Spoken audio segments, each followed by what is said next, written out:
Por favor, pónganse en pie.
Buenas tardes a todos.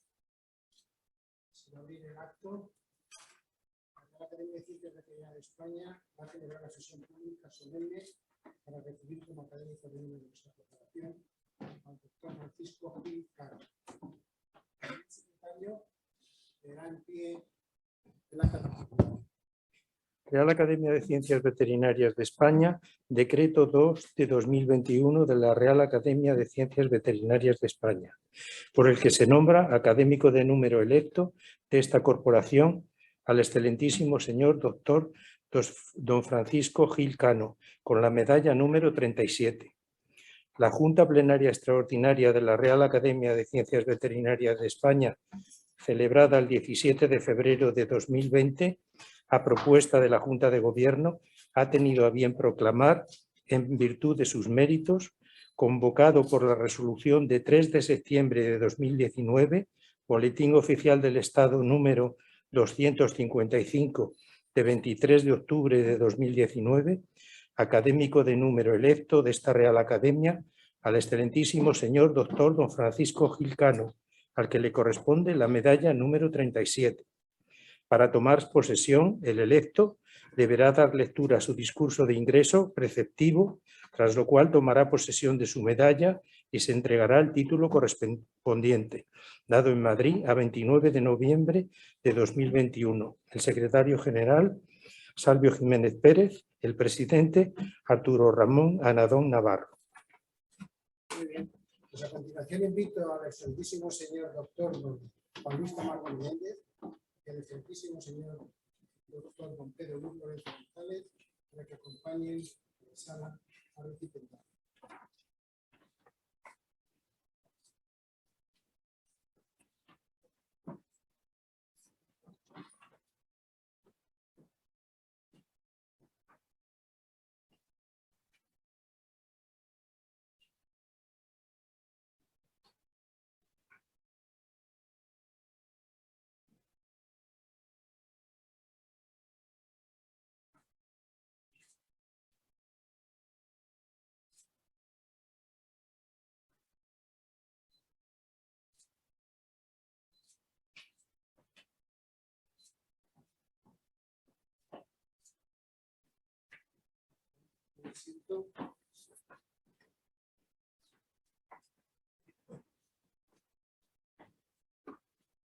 Tiene la palabra el excelentísimo señor doctor don Francisco Gil Cano para dar lectura a su discurso de ingreso titulado Arqueología y Domesticación Animal. Lo primero, un veterinario debería conocer sobre la historia de su profesión.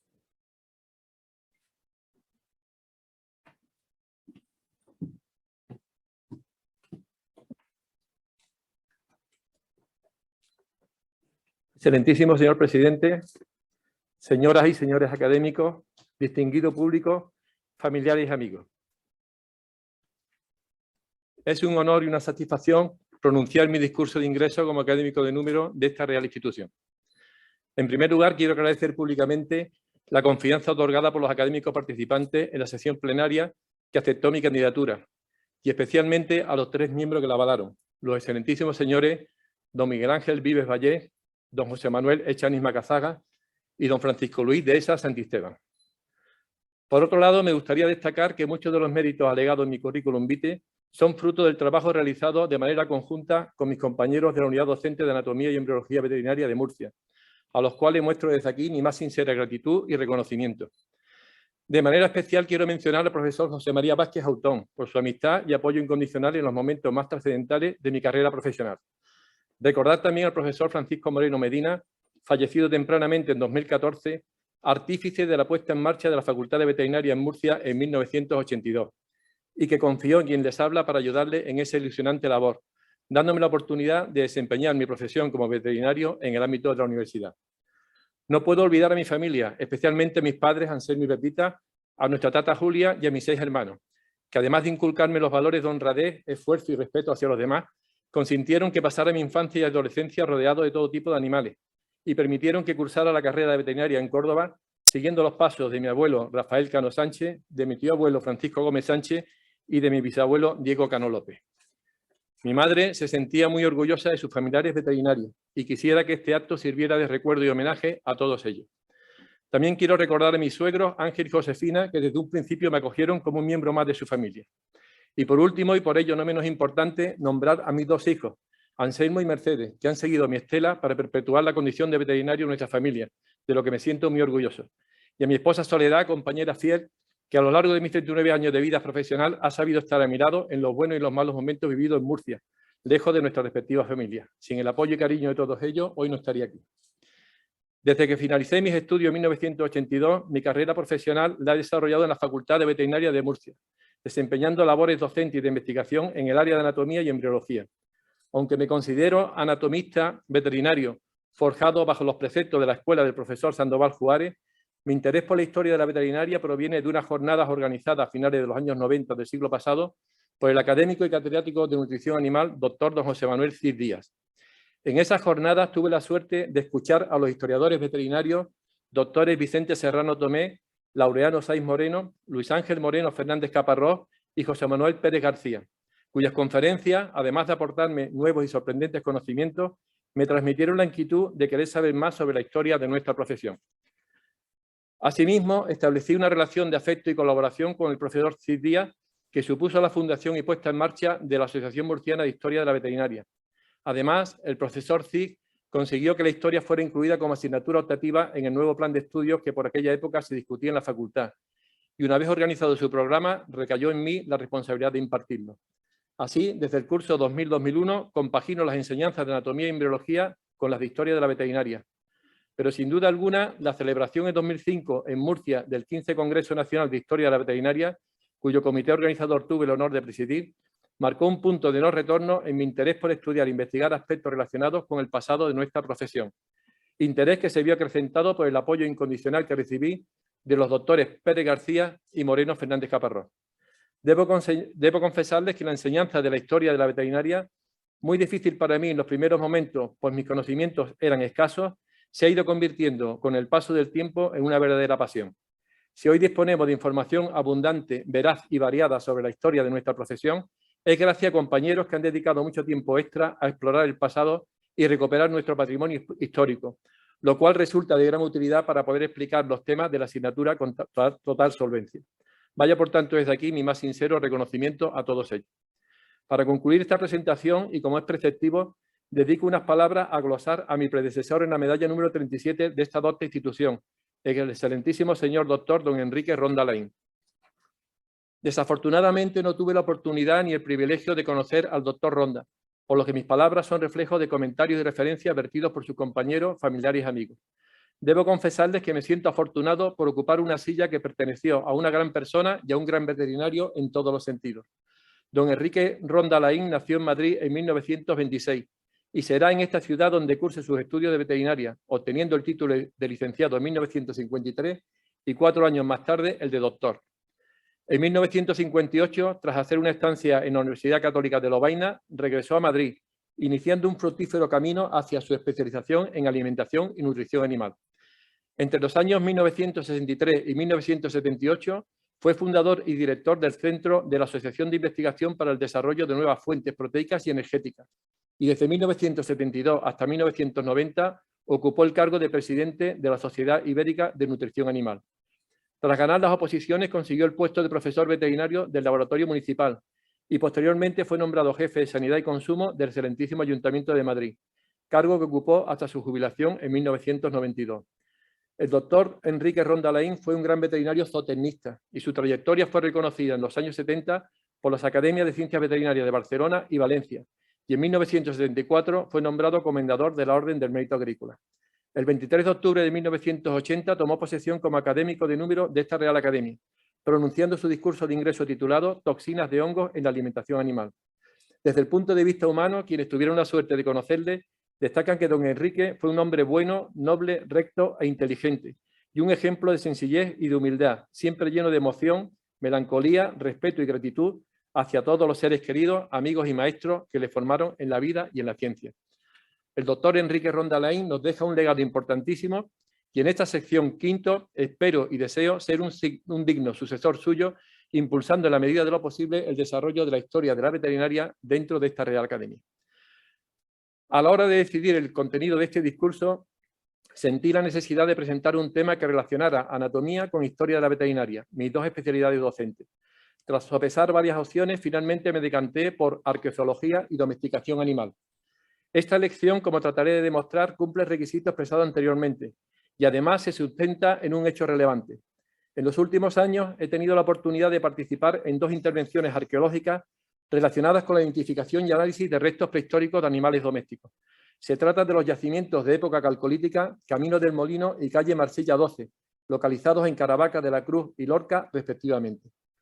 La colaboración establecida con los arqueólogos responsables de estas intervenciones, liderados por el profesor Joaquín Lomba Maurandi, sirvió para que nuestro grupo abriera una nueva línea de investigación dedicada a la arqueozoología. Línea muy reconfortante para quienes compaginamos la enseñanza de la anatomía con la de historia de la veterinaria, pues aplicamos nuestros conocimientos de osteología al estudio e identificación de huesos que pertenecieron a animales domésticos de hace miles de años, descubriendo sus características, para qué se utilizaron, las enfermedades que padecieron y, en definitiva, las relaciones que establecieron con sus propietarios y posibles cuidadores. Los trabajos de identificación e interpretación que hemos realizado en estos dos yacimientos, junto a colaboraciones puntuales con otros arqueólogos, nos han permitido publicar en la última década varios artículos y presentar numerosas comunicaciones a congresos nacionales e internacionales que reflejan nuestras aportaciones al conocimiento de los animales que convivieron con los humanos en la prehistoria. La arqueozoología es la disciplina que estudia las relaciones del ser humano con el mundo animal del pasado a partir de restos recuperados de contextos arqueológicos. Es sin duda una ciencia relacionada con los naturalistas y más concretamente por las características de los vestigios que estudia con los anatomistas, ya que en la mayoría de las ocasiones los restos están formados por huesos y dientes, las estructuras corporales más resistentes al paso del tiempo. Explicar osteología durante muchos años a los estudiantes de veterinaria confiere al profesor cierta habilidad para identificar huesos de animales domésticos, incluso a partir de pequeños fragmentos, que son los que con mayor frecuencia llegan a la mesa del arqueozoólogo. Determinados accidentes, el estado de difusión de las epífisis a las diáfisis, las piezas dentarias y otras características nos permiten establecer el número mínimo de individuos que componen un registro, la edad a la que los animales murieron o fueron sacrificados, el sexo e incluso conocer sus proporciones corporales una vez realizado el correspondiente estudio osteométrico. Pero en la actualidad, los trabajos arqueozoológicos no solo se basan en el análisis directo de los restos de fauna, ya que los propios restos constituyen un medio para el estudio de su contenido biogeoquímico.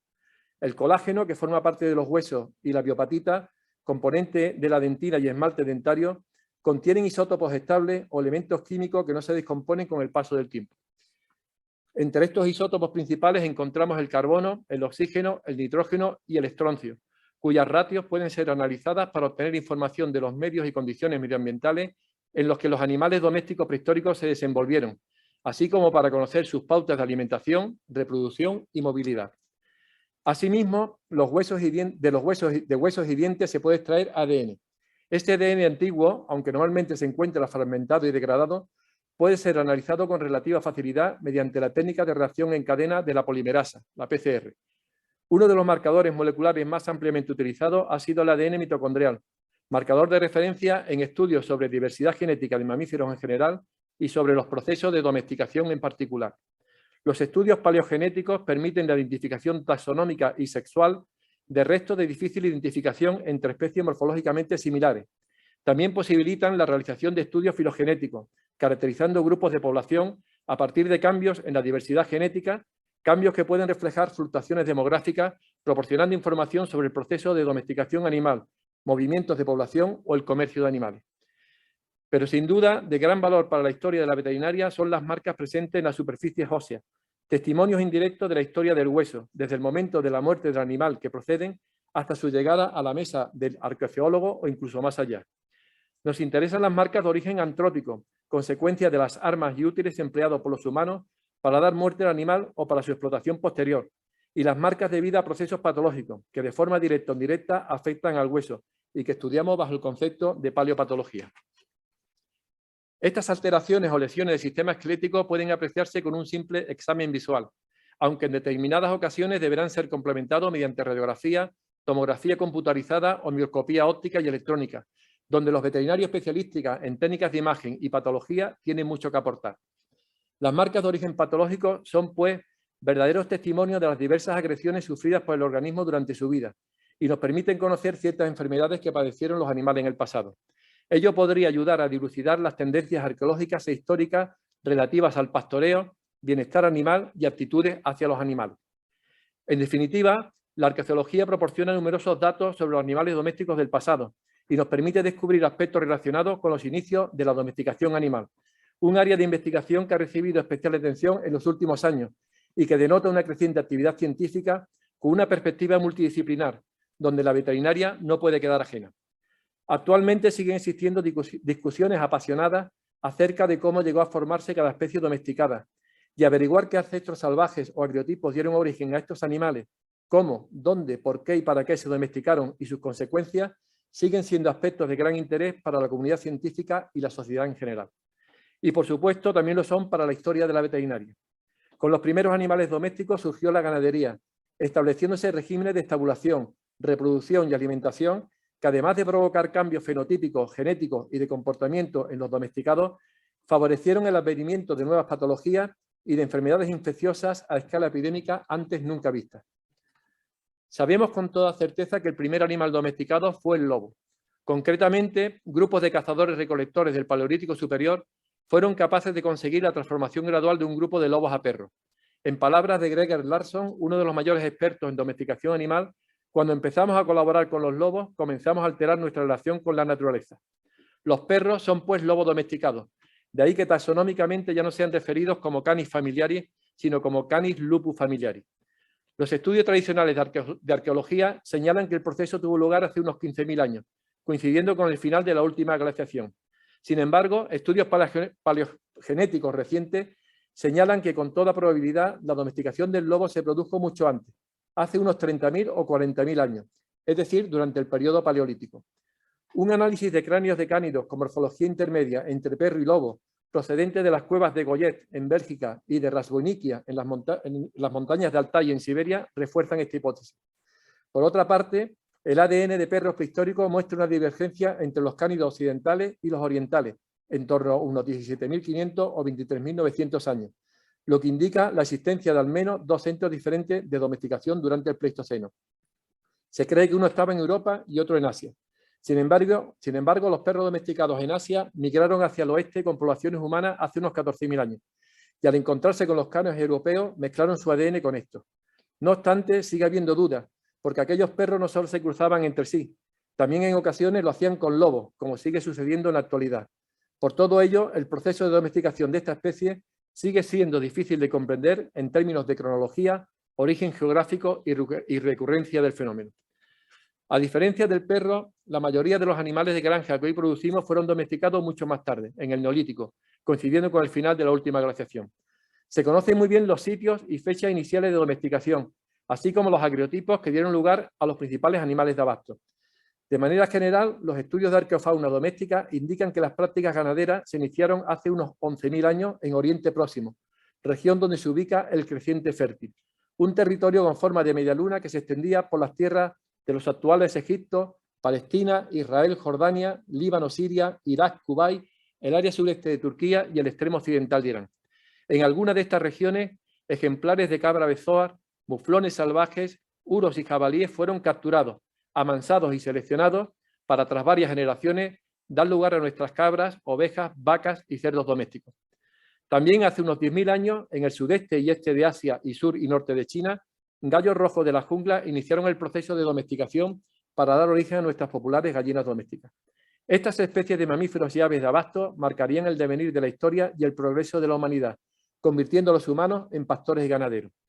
A ovejas, cabras, vacas, cerdos y gallinas se sumó mucho más tarde el caballo, que fue domesticado de forma deliberada a partir de ejemplares salvajes hace unos 5.500 años en las estepas eurasiáticas, considerándose el yacimiento de Botay en Kazajistán la cuna del origen de los caballos domésticos.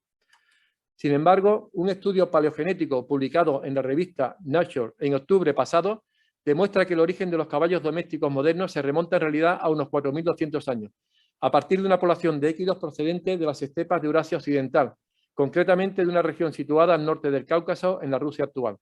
El estudio, en el que han participado 114 instituciones y 162 investigadores, ha revelado que estos caballos domésticos reemplazaron a casi todas las demás poblaciones de caballos locales, coincidiendo con una mejora en las técnicas de equitación y tiro de carros de guerra y de transporte.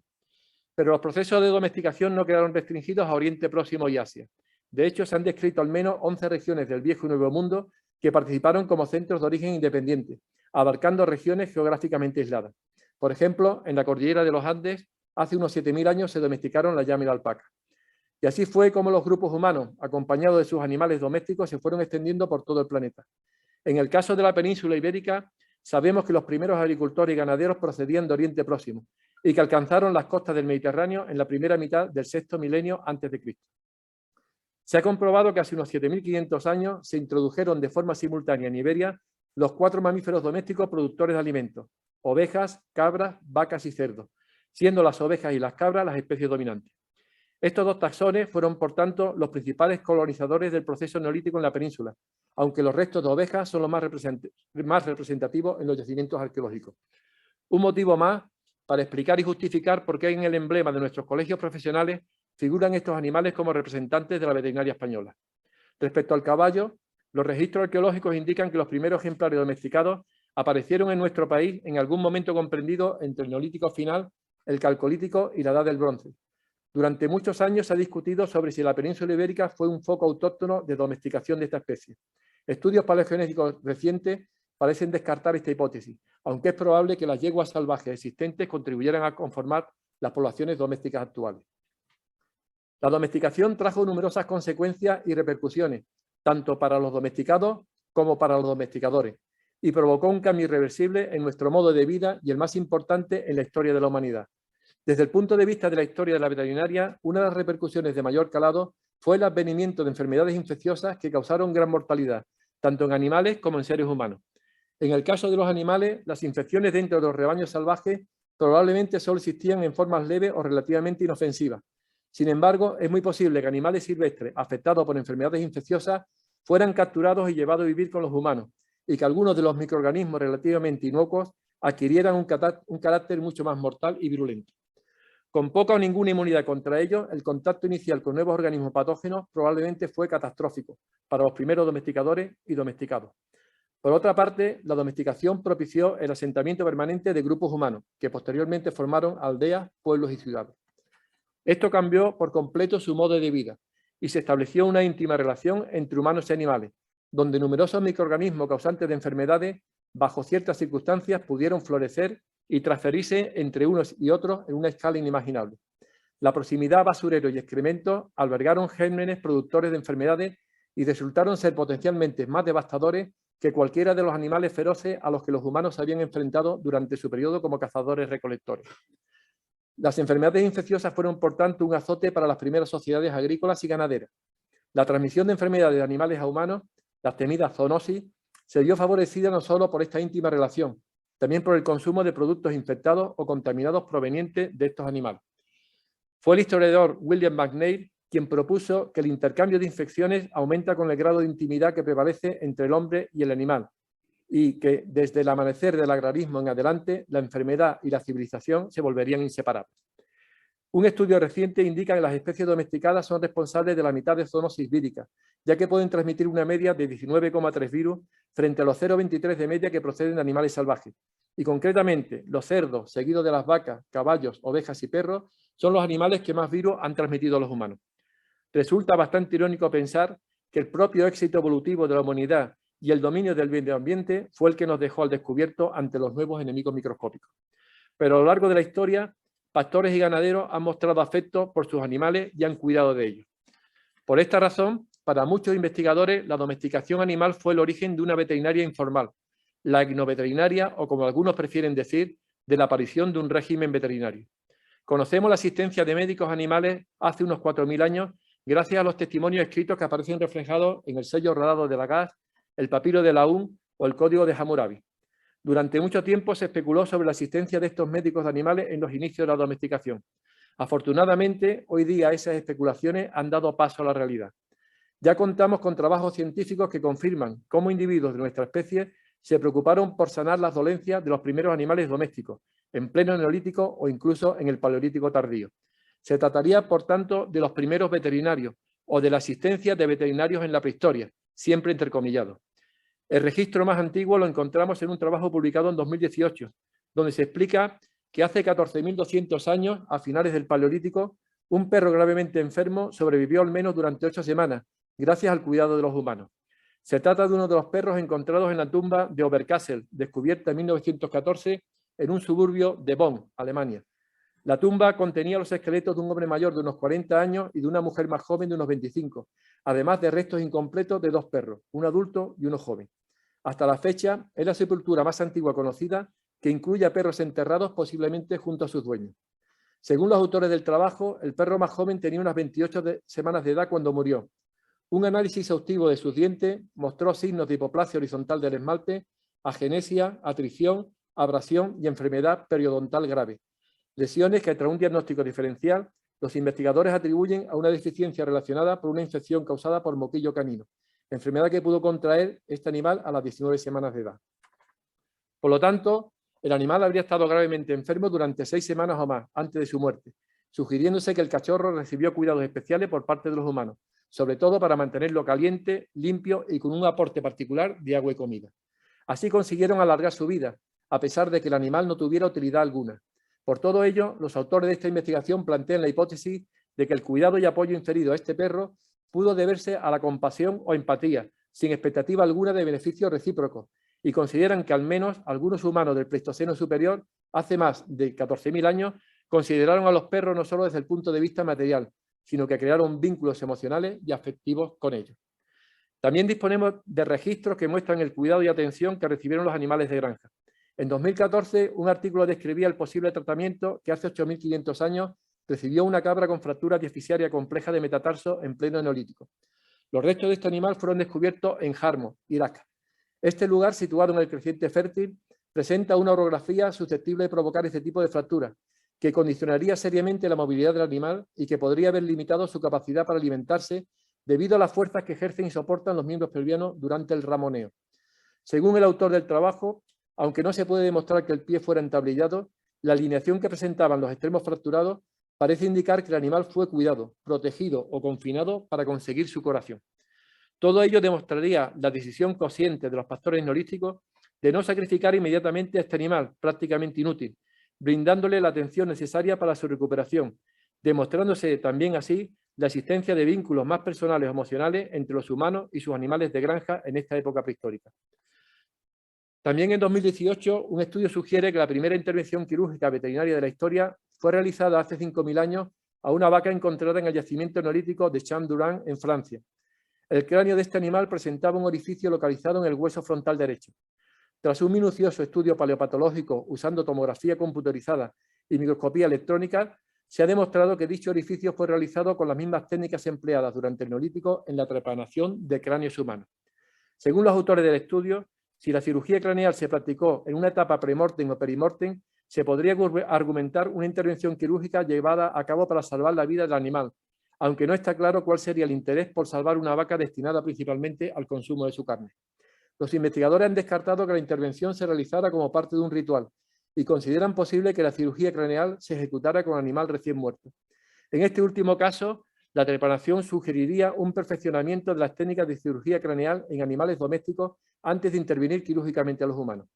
La cirugía craneal como práctica también podría haberse realizado con animal en vivo, y la falta de curación apreciada podría revelar, por tanto, un fracaso de la intervención quirúrgica.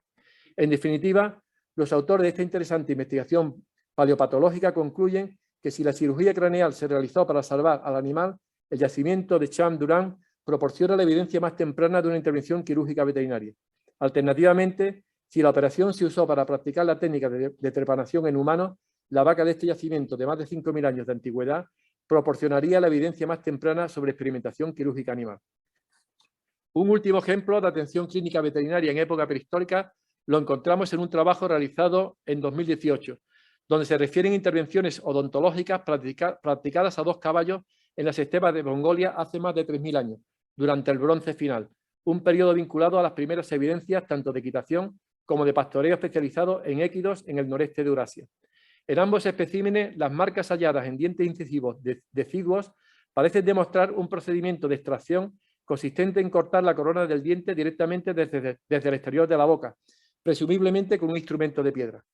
Como refieren los autores del trabajo, quitar la parte superior del diente de esta manera, dejando intactas las raíces, habría sido un proceso lento y laborioso, a lo largo del cual el animal probablemente mordiera o golpeara, que sugiere más una técnica de experimentación que un conocimiento sofisticado de la dentición equina. Para los autores del estudio, esta intervención dental en la edad del Bronce final se cuenta entre los primeros casos documentados de atención veterinaria equina y la evidencia más antigua conocida de odontología en el caballo.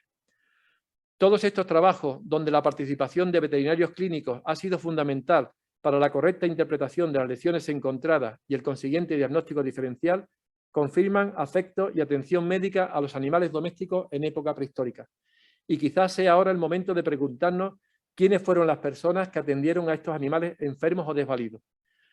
Tradicionalmente se ha venido asumiendo que fueron los hombres los sujetos activos protagonistas de esta época, pues durante más de siglo y medio las interpretaciones que se han hecho de restos arqueológicos han contribuido en gran medida a invisibilizar a las mujeres, sobre todo al reducir su importancia en la economía. Sin embargo, en los últimos años, la revisión de diferentes restos, la interpretación de determinadas pinturas rupestres y otros hallazgos indican que desde el Paleolítico hasta la Edad de los Metales, la mujer no solo realizaba tareas de reproducción, manutención y recolección, sino que también participaba en trabajos fuera del ámbito doméstico, como la caza, el cultivo de la tierra y la ganadería, llegando en algunas ocasiones a alcanzar un fuerte poder social. Se trata, por tanto, de estudios que están cambiando la visión androcéntrica de la prehistoria. Este cambio de visión también podría ser aplicado a la historia de la veterinaria.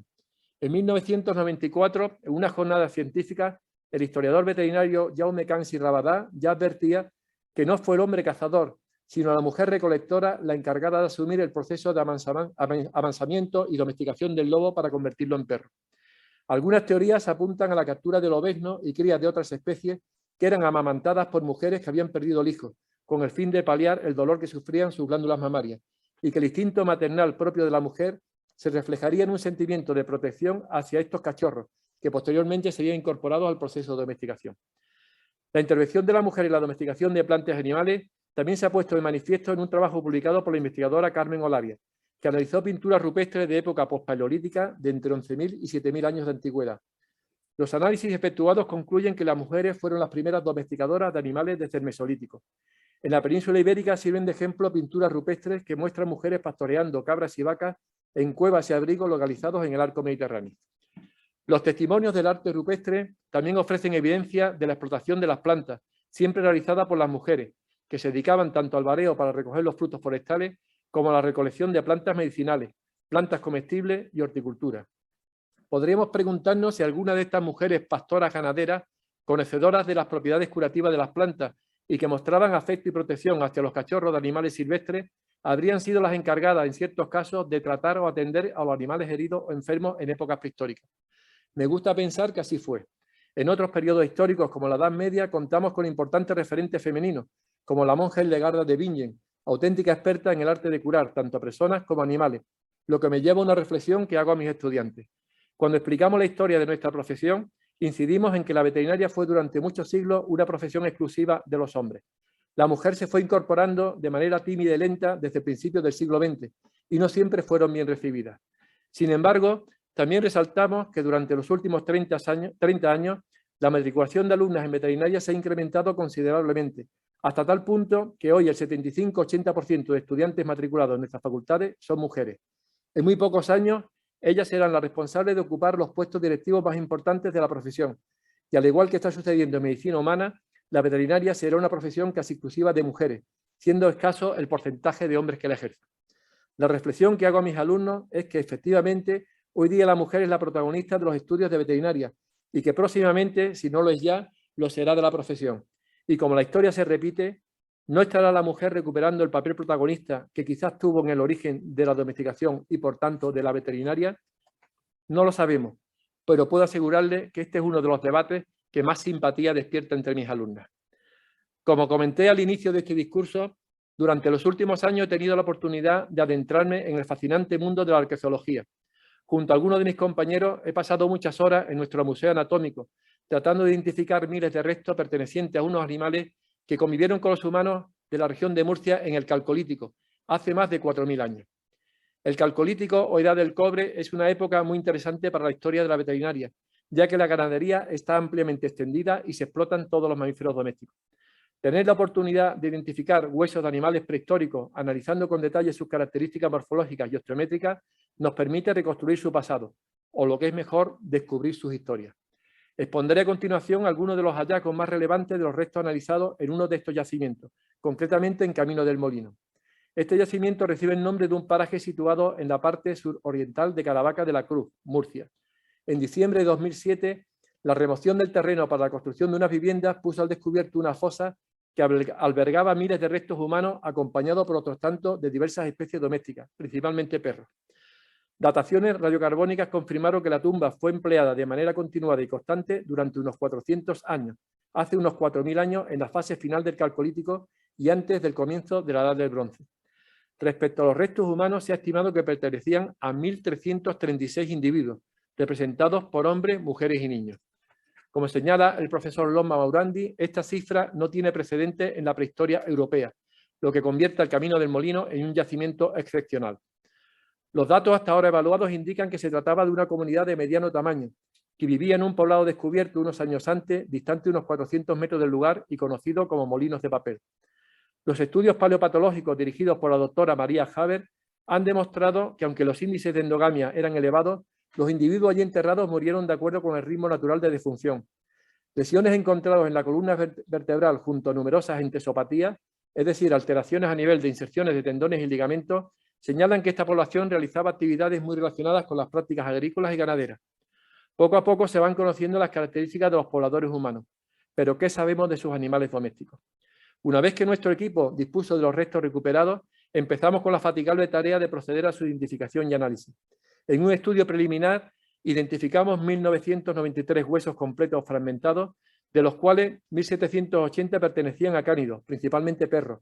132 eran de pequeños rumiantes, 58 correspondían a felinos, 10 a lagomorfos, 5 a suidos, 4 bovinos, 2 a équidos y 2 a aves. La presencia mayoritaria de restos de perros estaría relacionada con la práctica de un ritual funerario propio del Calcolítico.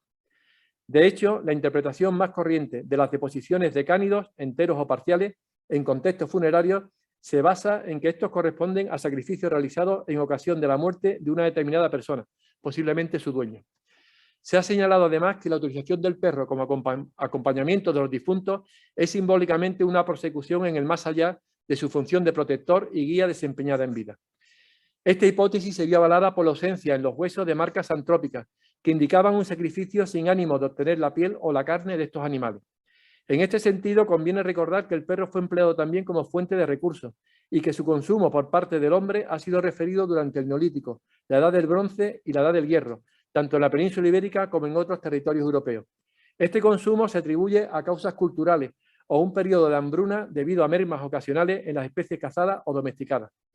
Hoy día nos sorprendemos por el consumo de carne de perro que perdura en ciertos países asiáticos, pero la cinofagia en Europa fue una práctica que existió y que fue desapareciendo con los nuevos hábitos culinarios del mundo romano, hasta que gradualmente se detuvo, como sucedió en la Galia en el segundo siglo después de Cristo. Los restos de los demás animales domésticos, aunque escasos, debido a la característica ritual del enterramiento, demuestran la existencia de una ganadería representada por todas las especies domésticas, destacando la explotación de los pequeños rumiantes, como así se ha señalado para el periodo calcolítico.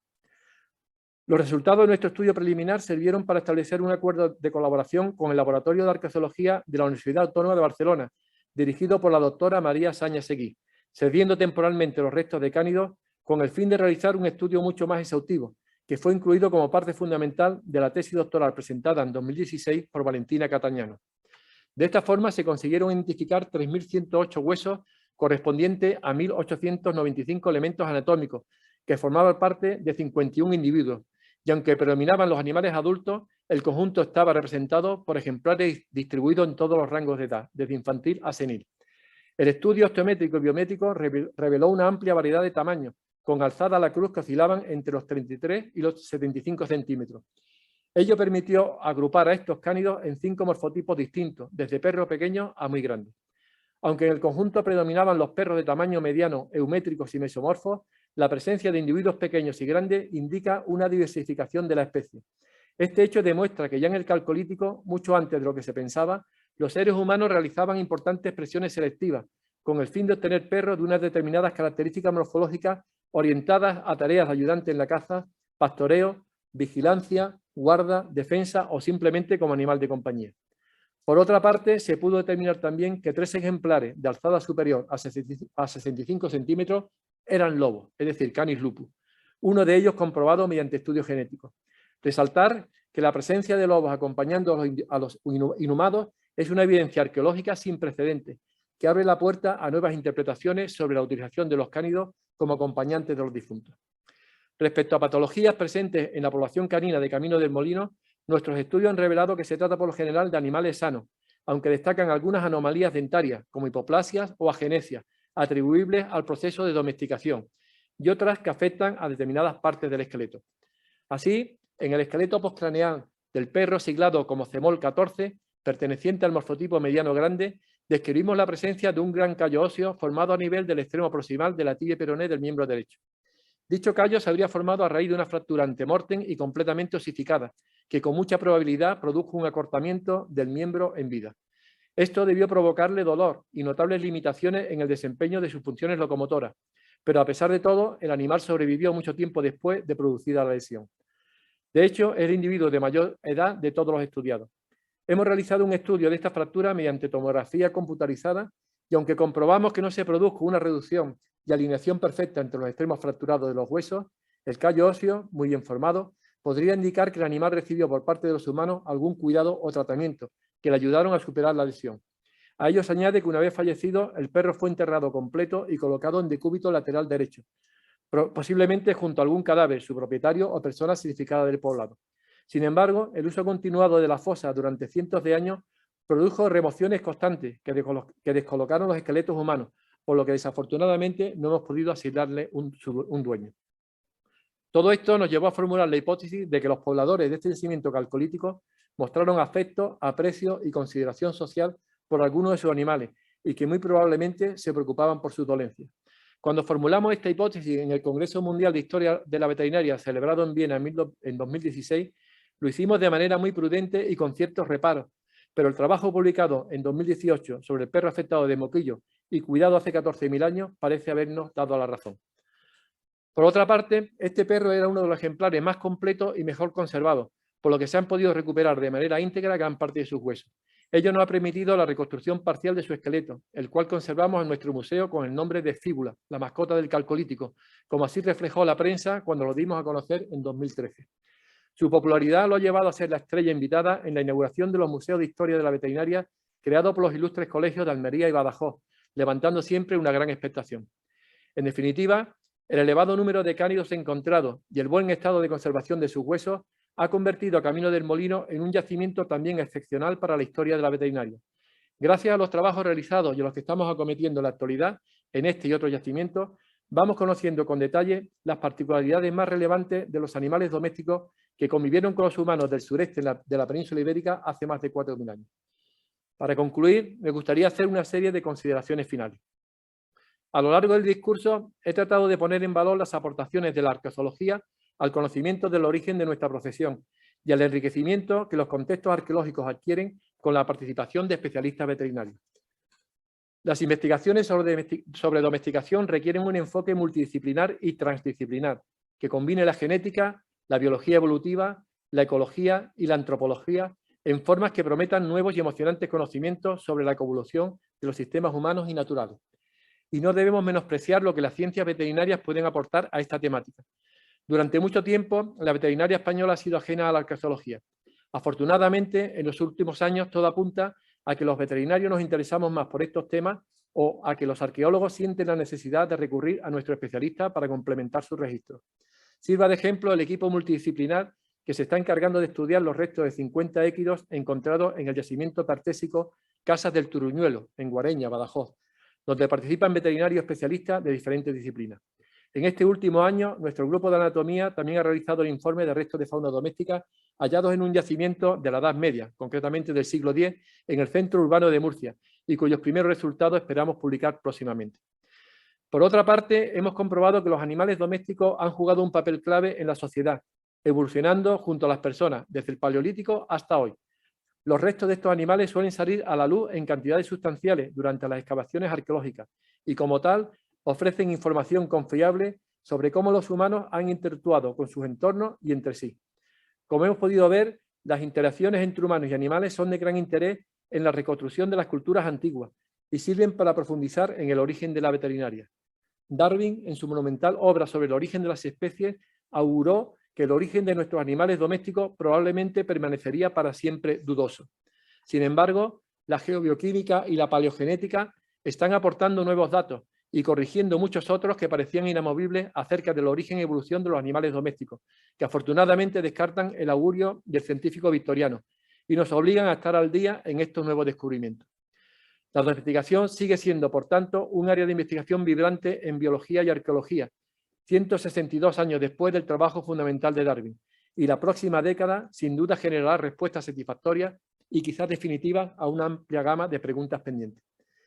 La investigadora estadounidense Melinda Ceder se pregunta si definir la domesticación, identificar sus impactos y explorar las razones por las que los humanos y ciertas especies entraron por primera vez en relaciones domesticadoras tiene alguna relevancia para los problemas urgentes actuales relacionados con los domesticados y su papel en la alimentación de las poblaciones en crecimiento del mundo. Y su respuesta es sencillamente sí, pues comprender cómo responden estas especies a los diferentes niveles de manipulación humana está directamente relacionado con los esfuerzos en curso por mejorar los cultivos y el ganado existente. Asimismo, enfatiza que explorar los conceptos centrales de la domesticación brinda una oportunidad incomparable para examinar la interfaz entre los humanos y el mundo natural. En la actualidad, el sector ganadero y la comunidad internacional están afrontando muchos desafíos y es urgente atender la creciente demanda de productos de origen animal en muchas partes del mundo en desarrollo.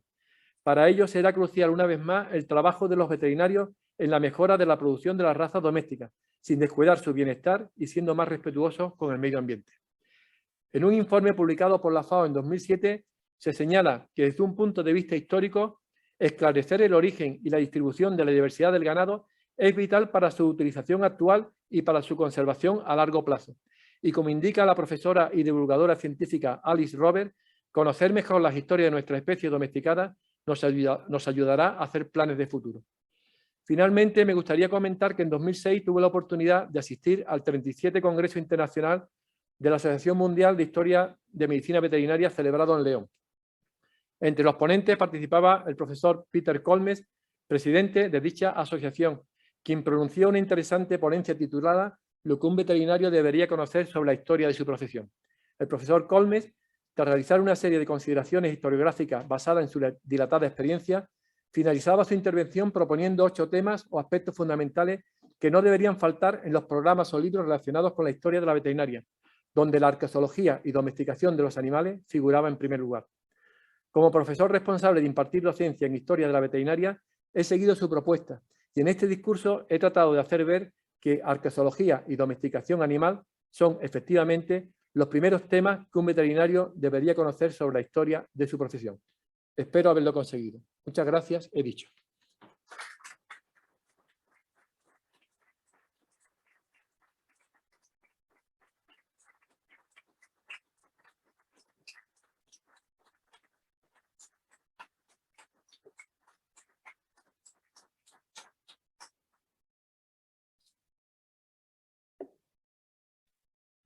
asiento, doctor Gil. Gracias. Tiene la palabra el académico de número excelentísimo señor doctor don Francisco Luis de Esa Santisera, que dará contestación al nuevo académico en nombre de esta Real Academia.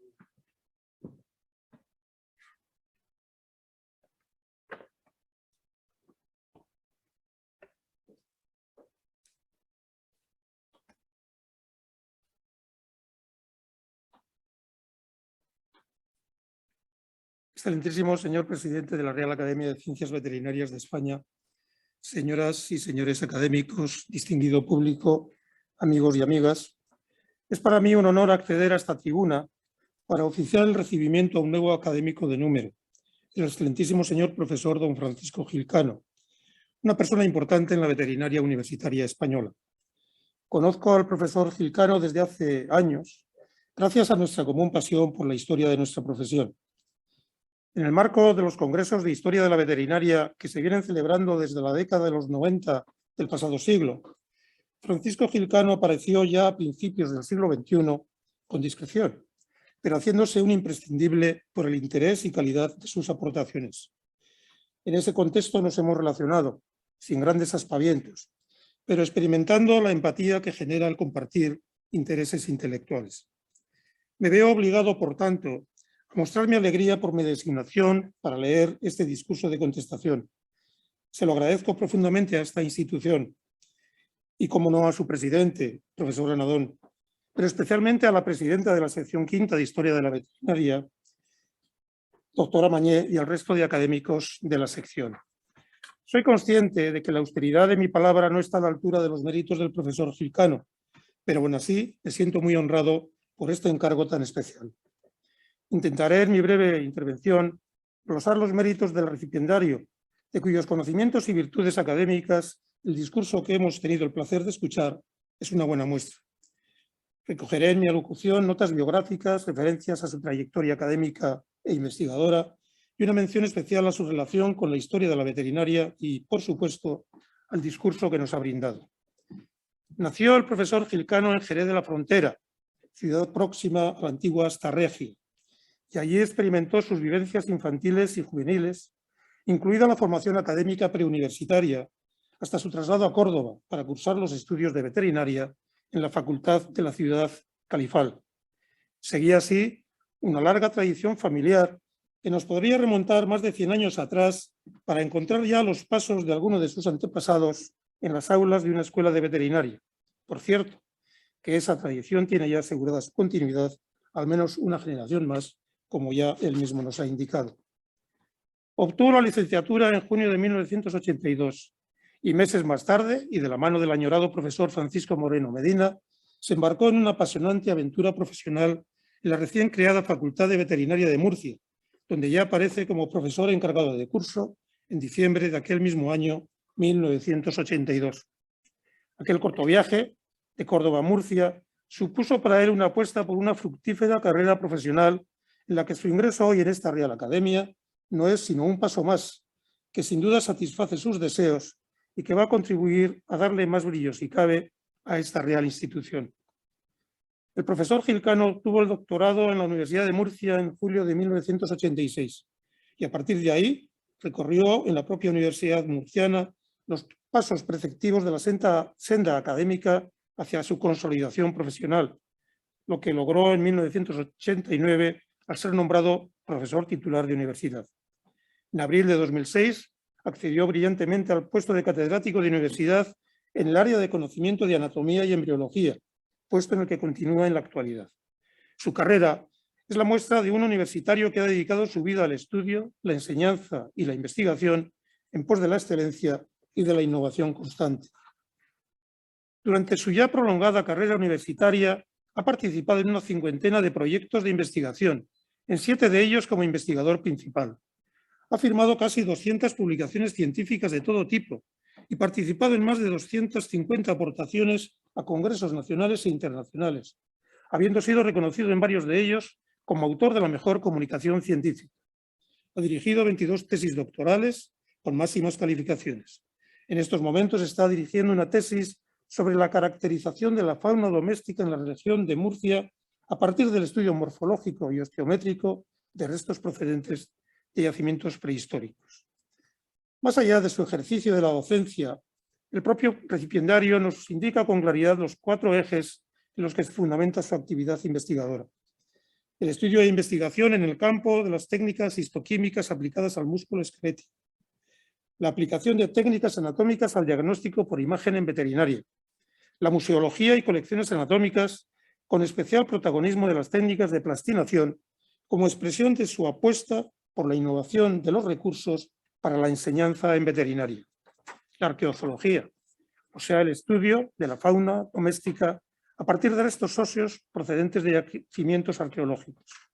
Esta actividad ha llamado poderosamente la atención a quienes formamos parte de este variopinto y cada vez más numeroso grupo de profesionales que escriben o investigan sobre aspectos de la historia de nuestra profesión. Su vinculación con la historia de la veterinaria tuvo mucho que ver con el magisterio y la influencia del profesor Cid Díaz, pero sobre todo con su inquietud e interés, rasgos innatos de su personalidad. Se ha responsabilizado, como él mismo ha dicho, de la enseñanza de la asignatura Historia de la Veterinaria desde el curso 2000-2001 hasta la actualidad. Desde el curso 2016-2017 es profesor del Máster Universitario en Historia y Patrimonio Histórico, donde imparte la materia Introducción a la Arqueozoología. Pronto formalizó su ingreso en la Asociación Española de Historia de la Veterinaria tras haber sido uno de los fundadores de la Asociación Murciana en este ámbito, de la que es presidente desde su fundación en 2001. El profesor Gil Cano ha mostrado sobradamente su capacidad de organización y trabajo en equipo. Ahí está su protagonismo en la creación y organización del Museo Anatómico Veterinario de la Universidad de Murcia y de sus colecciones anatómicas. Otro tanto se podría decir de su participación en la organización de jornadas y congresos sobre historia de la veterinaria. El 11º Congreso Nacional de Historia de la Veterinaria se celebró en el campus del Espinardo en el año 2005 con gran éxito. Las personas asistentes pudimos conocer el trabajo que se efectuaba en la Universidad Murciana en el ámbito de la anatomía, pero también en relación con la historia de la veterinaria. La figura del profesor Gil Cano, como presidente del comité organizador de aquel congreso, se mostró con toda su potencialidad y cautivó con sencillez y solvencia a quienes no habíamos tenido ocasión de tratarle personalmente hasta entonces. Como historiador de la veterinaria aborda multitud de temas, la mayoría relacionados con la anatomía o conocidos y no tan conocidos anatomistas. Cabe destacar su atención al que fuera catedrático de anatomía de la Escuela de Veterinaria de León, don Dalmacio García Izcara, más tarde catedrático de cirugía y obstetricia en la Escuela de Veterinaria de Madrid, y dedica numerosos trabajos a aspectos museísticos, veterinarios militares y otros ámbitos. Sus trabajos sobre arqueología comenzaron en el año 2008. Un grupo de arqueólogos de la Universidad de Murcia solicitaron la colaboración de su departamento para afrontar la investigación de los restos arqueológicos del enterramiento múltiple del Camino del Molino en la población murciana de Aravaca. Dicho yacimiento había sido descubierto en diciembre de 2007 y correspondía a la época calcolítica. A la investigación de este yacimiento siguió la del denominado Calle Marsilla número 12, localizado en agosto de 2015 en un solar del centro urbano de Lorca. Nos encontramos, como ocurre con frecuencia, con descubrimientos casuales, pero lo que no es casual es la participación de nuestro protagonista en los proyectos de investigación derivados de tales hallazgos, sino que es consecuencia de una larga trayectoria profesional, significada por su carácter colaborativo en el entorno de su propia universidad y de su prestigio, tanto en el ámbito local y nacional como en el internacional. Y el profesor Gil Cano se zambulle en ese nuevo océano de incertidumbres y de emociones que le permiten estudiar la domesticación animal en las regiones del sudeste de la península ibérica. Así, analiza y especula sobre el papel de los primeros humanos que ayudaron a sus animales domesticados o incluso en periodo de domesticación a superar sus problemas de salud, el origen de la veterinaria, el arte de curar los animales. El profesor Gil Cano plantea preguntas y respuestas como hipótesis de lo que pudo ser aquel proceso tan importante para la humanidad y que también se experimentó en las tierras de lo que ahora es España. Y nos relata en su discurso cómo algunas de las hipótesis derivadas de esos proyectos de investigación se ven corroboradas por otros estudios realizados a miles de kilómetros y en otras culturas. Resulta casi emocionante la lectura de los numerosos párrafos dedicados a la domesticación del lobo Canis lupus, como único agriotipo del perro Canis lupus familiares.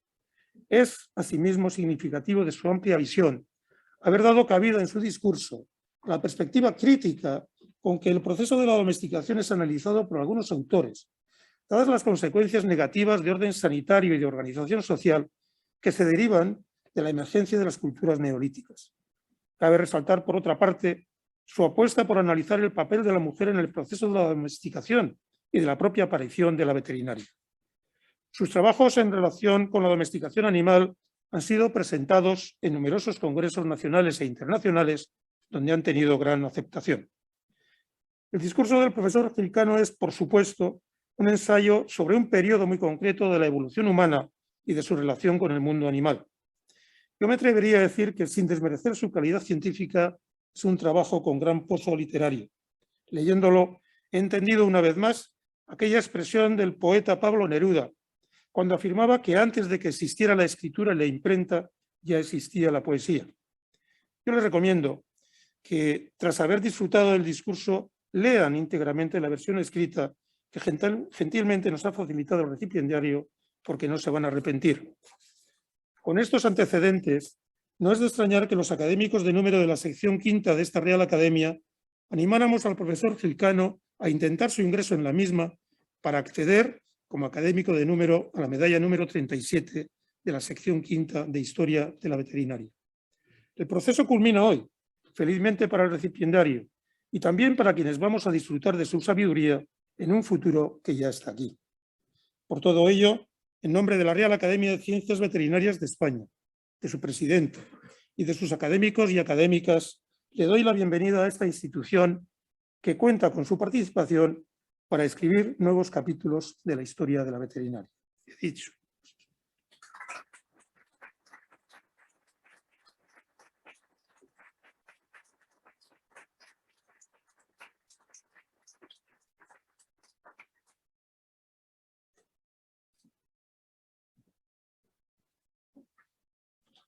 Invitamos al doctor Gil para que tome juramento del acto.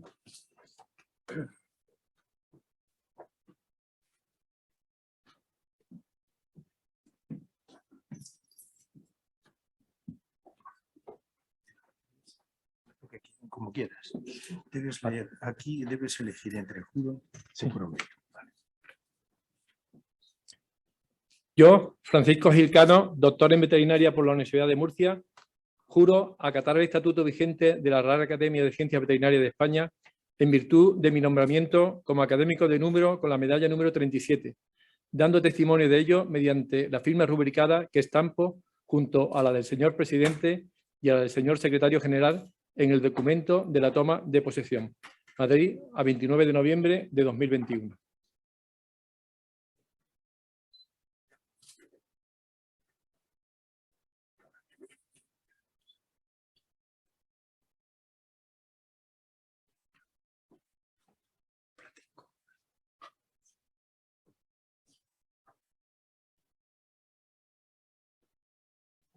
Muy bien, pues si tiene la amabilidad, se acerca a la mesa presidencial.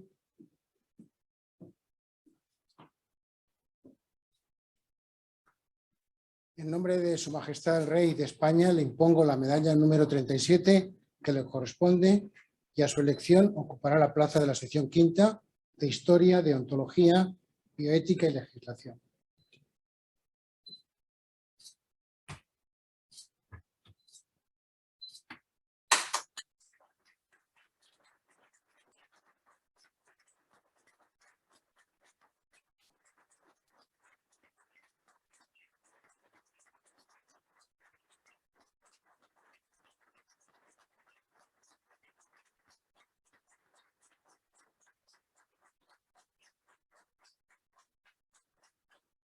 Muy bien, señor. Y igualmente le entrego el diploma acreditativo de su condición de académico de número. Muchas gracias.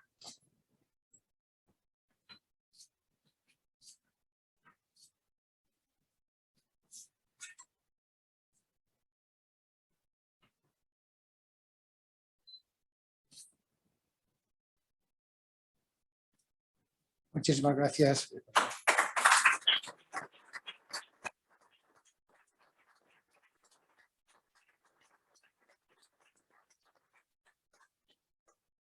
Muy bien, pues se levanta la sesión. Muchísimas gracias por su asistencia.